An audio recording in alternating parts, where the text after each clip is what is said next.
Test, test. Okay, everyone, thanks for joining. Welcome to the second part. I'm going to talk about cashew today here. For me, it's really nice to talk about cashew here at Baltic Honey Badger because I started working on it immediately after the last year's Baltic Honey Badger. Basically, a couple of days later, I did my first work on it. And super nice, so we're back 1 year later. And I'll give you some updates on what we've been working on so far. So I will ask you to not take any pictures of me, please, if you can. Thank you. And so we can get started.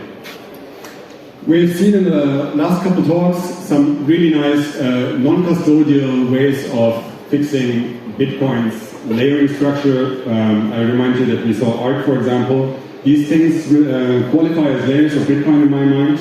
Cashew does not. I just want to put that up front because it is not a system with a unilateral exit. So we're talking about a custodial system here, and in my opinion we have a lot of things to fix in custodial systems as well, which is why we're working on this. So, as I said, we want to fix custody. And when people use Bitcoin in custody, there are basically two main problems. The first one is the custodial risk everyone knows about, which is the rug pull risk. Someone can run away with your money. But there is also a second, and sometimes even more important problem, which is that you have basically zero privacy whenever you use any custodial system. That's because the way these systems are built. And we want to attack the second problem, and maybe in the future also start working on the first one, but this is our main priority now. So here's the problem. A custodian must know the transaction history, your balance, and the payments you do in the system to work. And the solution for this is using Chaumian ecash. And I'm going to explain what Chaumian ecash is and how it fixes this problem. So we do use custodians everywhere. Even the most hardcore Bitcoiners, in some way or other, I would say, touch custodial systems. You cannot avoid them in real life. And as I said, they infringe on our privacy, and this is especially true when you use custodial systems for small purchases with frequent transactions, where you just pay the buck or two for the, your ice cream or your Nostazet or whatever. These are the things that leave traces. So, custodial systems, let's look at them. How do they look like in reality? Here you see my Stacker News account. This is a custodial system. I can stack some sets by making ship calls, and they keep my money until I take it out. Another example are things like, for example, making payments on the internet very frictionless, like with Albi or other browser extensions that can be used to make payments online. Or everyone knows Wallet of Satoshi, the probably biggest custodial system that we have on Lightning, which is also the most active Lightning actor. And many people rely on it, for example, to use it on Nostr, because you want to receive tips while you're offline. And the easiest way, and you can see the statistics show that I think we're about 90% custodial activity in Nostr. But this extends beyond Bitcoin. So obviously anything that you touch with fiat that is not cash in your pocket is custodial. There is no non-custodial fiat.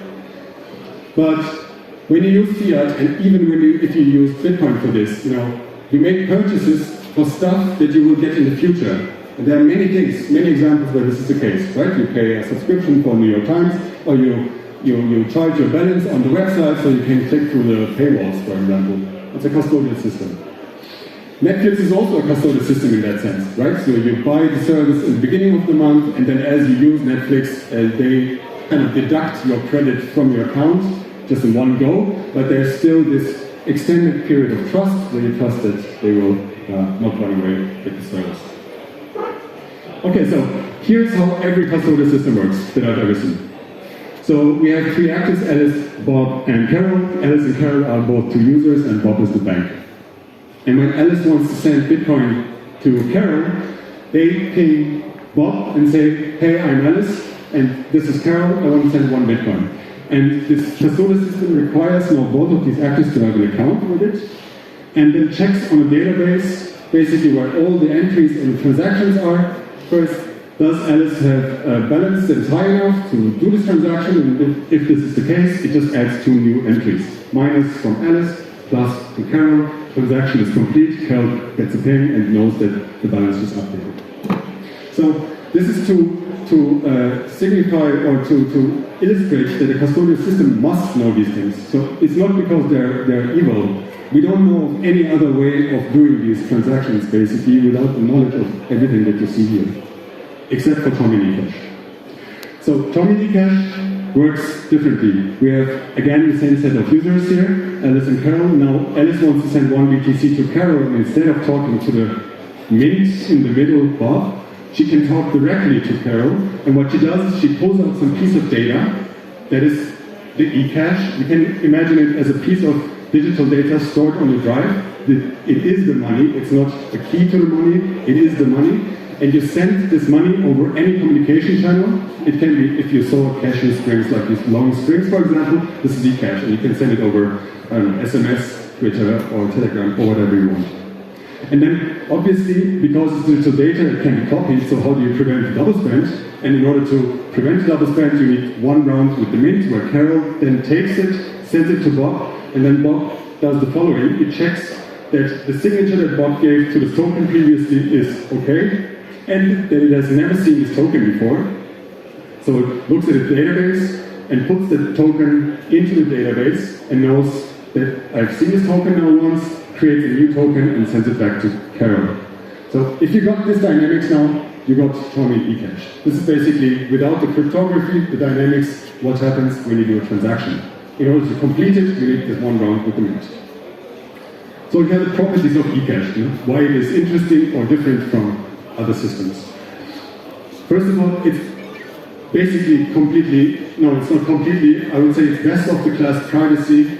It's untraceable as much as correlations in time or IP addresses or something can be connected with a certain individual, but from the transactions itself, it's basically completely untraceable, which gives, I'm going to explain later why. Second of all, it's a bearer token. That means that, as I said previously, Chaumian ecash, the data itself is the money. It's not a key to the money, like with Bitcoin, for example, where you have your private keys, and then you use the private keys to make a transaction. You have the data itself is the money. That means it's a bearer token. That also means that you can do funny stuff with it. I'm going to show later. This bearer token nature also means that we can do push UX, a little bit similar to how it works in Bitcoin, meaning that if you have an online inbox, for example, you can remain offline, or it's very different from Lightning in the sense, because in Lightning we have Bolt 11 is a pull-based system. You have to create the invoice first, and then someone can send it to you. That's not the case with Chaumian ecash. And lastly, it is programmable, meaning you can do all sorts of funny things with ecash tokens, and I'm going to also give some examples on that later. So, let's talk about Cashew. Most people know probably Cashew from one type of wallet that they have seen or used. For example, you can see here it's eNuts. eNuts is one project by a guy who made this amazing wallet where it's a custodial Lightning wallet with the benefit that it's basically untraceable activity, and it allows you to, for example, import your Nostr contact list, so you can send ecash directly to your Nostr contacts. As I said, you can use any communication network to send money, and all sorts of other cool things. This is just one example. In fact, there are many implementations by now. So if we just look, there are a couple of different independent Mint implementations that people have built that all speak the same language. So these are interoperable Mint implementations. I started with the first one, and then other projects emerged from that. There are a bunch of wallets by now that people built, from command line interfaces to web wallets to native cache wallets for mobile devices. There are several integrations that people have picked up with, for example, in Snort and Amethyst, the Nostr clients. When you receive ecash over DM, it will render it nicely, and you can just press a button and it will just send it to your Lightning wallet to basically redeem the ecash with a single push. And there are some exotic new use cases that we are experimenting with that are inherent to the properties of ecash, and I'm going to present the cuts and costs one. And no, actually the first three ones in this talk. So to recap, and this is, I made this list because I'm a totally veteran. It fits so nicely. We've been working for 1 year, and these are the things that we achieved in the very beginning: full Bitcoin Lightning integration in the system. Just recently, we've cracked a very hard nut, which is deterministic secret derivation. That means we built Cashew such that you can just write down a seed phrase, and if you lose your wallet, previously it meant that your money was gone, but now you can use that seed phrase to regenerate your ecash if you lost it. This is a very, very important step to make all of this safely usable for normal people.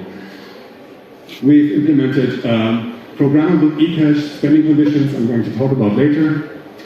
We're also working on a proof of liability scheme because ecash means are notoriously intransparent, but there are ways to actually make sure that an ecash means does not issue more ecash than Bitcoin that they have in their reserves. This is called proof of liabilities. It's a very hard problem to solve, and basically exchanges and so on cannot really solve it, except for pinky promise. The auditor has looked at our database, but this is the problem of proving to the world that you didn't promise more than you actually have. We're working on receiver offline transactions. This also will be part of the talk here, where the receiver of an ecash transaction can remain fully offline and be sure that they receive a final ecash transaction. This will be interesting, especially in challenging situations where, for example, your internet doesn't work as a vendor or something like that. We have a bunch of libraries in different programming languages by now, and a bunch of mobile wallets also for iOS, Android, and progressive web apps. And this is, most of the stuff is not my own work. I'm just very delighted to see that this is picking up some community support. All right, let's get into the nitty-gritty details. Now that we, have an idea of how an ecash transaction is made, I think we're ready to delve into the most important part, which is blind signatures. And blind signatures is a cryptographic, not a scheme, but a primitive that we use in ecash to make it basically untraceable. And I want to try to explain to everyone here what a blind signature is, because also independent from Cashew is just a wonderful concept to understand. So, the definition of a blind signature is: a blind signature allows you to sign a message that you have never seen and to verify your signature once the message is presented to you. So you sign something without seeing it. That's the idea. And the classical way to explain this in a physical form is the carbon paper example. Carbon paper is the paper where you write on top of it and it presses through to the paper below it, right? And if you imagine a contract now wrapped in a carbon paper like here, you can imagine that someone with a pen from the outside could sign a contract without ever seeing the contract. That's the physical idea that you can keep in mind. But obviously we're not doing it physical, we're doing it digital, and for that there's basically this, the following exchange between client and server to construct a blind signature. So first of all, when Alice wants to create ecash, Alice generates a secret. This is a random string, you can imagine. This is the contract inside the carbon paper envelope. This is this random secret, and then Alice encrypts this paper, this secret, creating an encrypted, we say, blind message to it. The blind message is then sent to Bob, the bank, the mint, and then Bob signs it from the outside, basically, and you get this blind signature. This is the blind signature that is then sent back to Alice. Now, because this is not paper, it's encryption, Alice is the only one who can decrypt this thing again, and what you get at the end is basically a signature on this encrypted message on the top. So we have a signature of Bob now on something that Bob has never seen. Now, this is ecash. The signature and the secret up there is always represented as this money icon, but when you see a Cashew string, this is basically it. These two pieces of data are the money. And now when you want to spend ecash, we need some mechanism for the mint to verify that this ecash is valid. You basically just send these two pieces of data to the bank, to Bob, and Bob says verify, burns this ecash, and then does the issuing for the next step, for example. So the most important part of all this is the signature cannot be correlated to the node, the ecash token itself. So there is no way to tell what I just signed. Bob, from the perspective of Bob, at some point just ecash comes to be redeemed, and Bob doesn't know that this is the ecash that I just signed 15 minutes ago with the user, for example. And that makes this fantastic privacy properties of the system. Okay, so we've seen how ecash transactions internal in a system work, but all this doesn't make much sense if you don't have a way to peg in into the system and peg out of the system again. And I think this is also a meta story in how to bootstrap these projects, because ecash is an old concept, and the first iterations of this were based on bank accounts. So you could imagine that you send in a wire transfer with a bank, and then someone gets the ecash to use that fiat money on the bank, which is already fantastic privacy properties, but you need the banking system to do this. And for Bitcoin, we don't need any permission. We can just fucking build it and no one can stop us, basically. And the nice thing about Lightning is Lightning allows us to bootstrap these microeconomies, so to speak. So even if we just had on-chain Bitcoin, Cashew wouldn't really be the same, or maybe not even work, because on-chain Bitcoin is simply too slow to get in and to get out, in a sense. You can try Cashew with Tensor tokens, and this is only possible because of Lightning. So how does it work? How do we create ecash tokens, that is sending with Lightning in, and how do we destroy ecash tokens, that is sending with Lightning out? And for this we have two operations. The first one is called mint. Basically, we're again Alice and Bob, and Bob now says to Alice, if you want ecash, then pay this Lightning invoice. Send that to Alice, and then Alice pays that with any Lightning wallet she has, and then in return, Bob then creates ecash and sends it to Alice. This is how you create ecash. And if you want to destroy ecash, meaning paying a Lightning invoice from the perspective of the user, then basically the roles are reversed. Alice says, hey, I have a Lightning invoice here, can you please pay this for me? And Bob runs the Lightning node. Bob then, Alice sends in the ecash, Bob makes the payment on the Lightning network, and for that burns the ecash. Basically what we have created with that is a one-to-one peg between ecash and Bitcoin on Lightning. And so Lightning, as I said, is not only important, it's important to realize here that when I talk of a mint, I don't mean one single big entity that is run by, Coinbase or something like that. You can run a mint yourself, it's very easy to set up, and I imagine people to run mints for individual specific applications, and we're already seeing that. For example, for my own website, if I would make a paywall there, for example, and I have many users, I can use that anonymity set to make everything private for my users, right? So this is the idea. But the problem with that is that ecash created in one mint can only be used inside that mint. That also makes it very limited in a way, because you cannot spend the ecash to buy a burger, for example, right? So if you imagine a mint and with their users, the communication with the mint and the users can be via any communication channel, for example, HTTPS in the case of Cashew, but it could also be Nostr. We could also communicate with the mint of a Nostr, for example. Between the users, when they exchange ecash, it can be anything as well. It could be email, text, or whatever. It could be a QR code where we exchange ecash. And then, as I described, in order to get in and out of the mint, we can send payments into the Lightning network using the mint. What about other users with another mint, though? So they can also exchange internally. Some users might have not accounts, but balances from different mints that they make some kind of an overlap between those users. But generally speaking, it's not always the case. But we can obviously use Lightning to connect these two mints again. So from the UX perspective, the user doesn't even need to realize what's happening there. It's just, some wallets, for example, have a swap functionality where you can just press one button and then ecash from mint A is sent over the Lightning network to the second mint, and then you get ecash from the second mint, in case you need it in that moment, for example. And this then can be extended. We have multiple mints, all are connected by Lightning. And I think this, again, here's another opportunity for a general remark, and I'm pretty confident with this prediction, is that we're going to see many L2s and many L, maybe even more than that.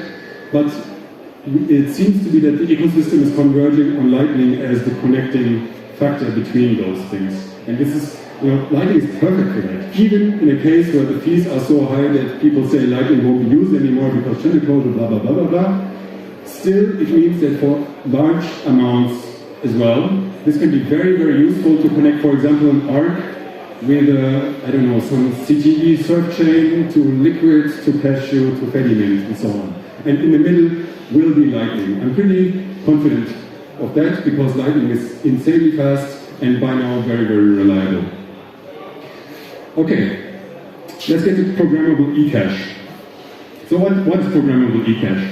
So we can attach spending conditions to ecash, and these spending conditions are enforced by the mint. In Bitcoin, we have spending conditions on UTXOs, right? The UTXO says to spend me, provide a signature, and the spending condition is enforced by everyone participating, validating the blockchain, by our full nodes. In ecash, obviously we don't have a network, we don't have consensus in a sense, all spending conditions are enforced by a mint. One example of that is pay to public key. This is a standard type of transaction that we do in Bitcoin. And we can do the same thing also in Calle, and here's how it works.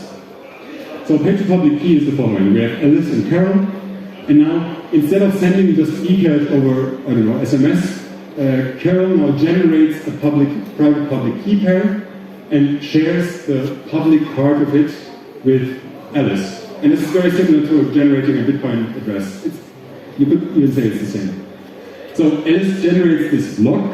This is your private, your public key, so to speak, and sends that over to Alice and says, send me money to that Bitcoin address, for example.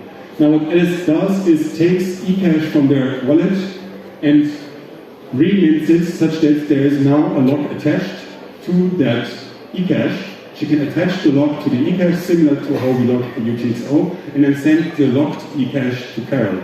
And because there is a lock now, Carol will be the only one who can redeem it. And here's how it works. Carol then talks to the mint like normal, sends it over to the mint, and then the mint says, wait, I can see a lock on that ecash. I want more than just the ecash. I want your signature as well. And Carol provides the signature. She's the only one who can provide it. The mint says, okay, that ecash was successfully unlocked, generates new ecash, and sends it back to Carol. This is how we do pay to public key. And now, pay to public key allows, this is very primitive, let's say, building block of building these exchange systems, and this simple building block allows us to do very interesting things. For example, we can now post ecash, for example, like a Zap or Nostr, and lock it to the receiver who's the author of a Nostr node, for example, right? So we can imagine I post something, everyone knows my public key, and if someone wants to zap me on that node, they would create locked ecash and just throw it at my node, and everyone can see that it happened, everyone sees that there was a zap, but only I am the author of that node is the only one who can spend it. This is fantastic. As I also said, the receiver can remain offline. This is now how it's done. You can imagine that, if I know that you're offline, but I'm online, and I know your public key, I can take my ecash, I can lock it to your public key, and I can present it to you while you're offline. And the moment you see the ecash in front of you, as a receiver, you don't have to talk to the mint. You know that the transaction is complete. Because the ecash node that you see in front of you cannot be spent by anyone else. Transaction is complete. You can then later, if you 2 days later come online, you can unlock it and put it, convert it to normal unlocked ecash later. And finally, this pay to public key also enables something very interesting, namely high frequency payments. Basically as fast as you can send data packages, because you defer this round trip to the mint into the future. That means, imagine you're a Netflix user and you buy $10 of ecash and you locked it, you pre-locked it to Netflix, right? And then for each video frame that you request, you could put ecash into the request, send it to Netflix, and Netflix can just look at ecash and knows I received money. They don't have to go to the mint and check whether this ecash was double spent or not. It cannot be double spent because it's locked to me. So with that you can make payments on the order of tens of milliseconds, or as fast as a package travels through the internet. So this is what we call ecash. This is a wordplay for the HTTP headers called X something, and we call it ecash. And the reason for that is the following. So imagine you have a situation where you're a computer and there's a server and you want to get some resources, and you might know this, for example, from L402 or previously known as LSATs by Lightning Labs. They're doing something similar where you send an HTTP request to the server, and then the server says, no, I want money. And then you take ecash and add it to the request. You literally put it into the request and you send the request again. The server says nice ecash and gives you the response. So, as I said, you can do this with L402 as well, with a bare Lightning. It has the same properties, it's the same custodial risk, it's completely the same, I can convince you later if you want, but with the added benefit of almost complete untraceability. So you can have a situation where there are many users using this API resource, but you don't know which user is doing which requests. And that is not possible without ecash. All right, here's a fantastic example that Gandalf, one of the Cashew contributors, built it. I think like this is a small demo, and this is going to show you what this is going to look like in real life. So I'm pressing some couple of buttons here, and you can see in the upper right there's 0 sats, and nothing gives me a response. So there's this nice little pop-up, and it tells me like how much do you want to pop it up. I say 10 satoshis. I send via Lightning 10 satoshis in, and I get 20, and I get 20 nuts back. Right now I have 20 satoshis in my ecash wallet. I can now press these buttons and I get the response from the server, and you can see that for every response I do, it gets deducted from my wallet. And you have to imagine this is ecash in your browser, it's stored as data in the browser. It's not like a number that is stored somewhere on the server, only you know how much money you have.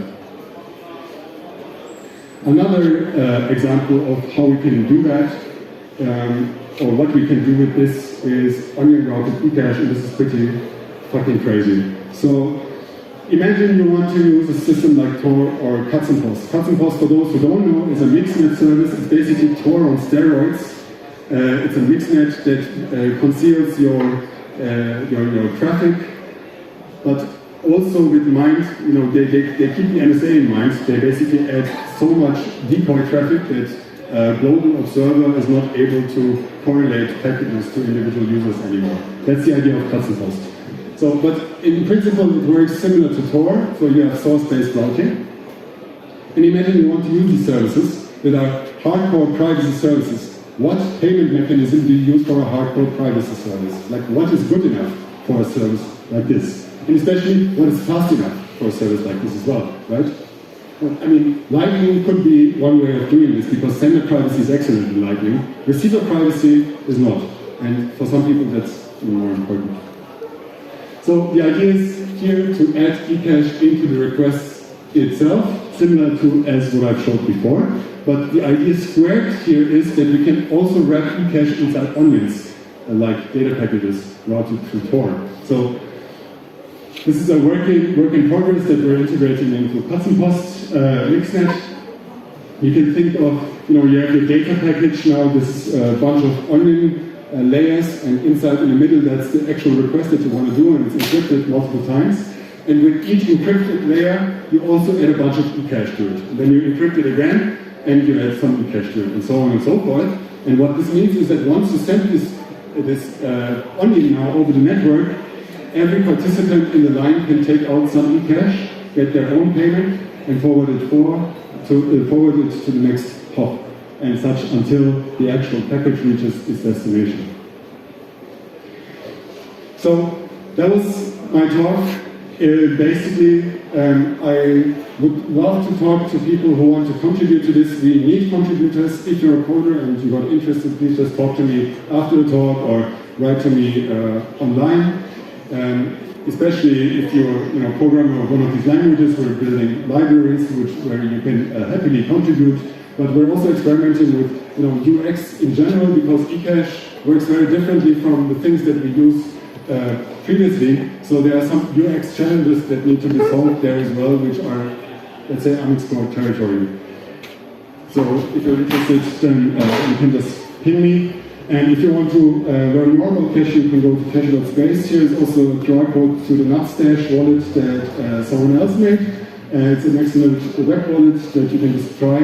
Only try with small amounts because these are only demo servers that are custodial and use only what you are willing to donate, because the bounty for security bounty for Calle is the money inside this mint.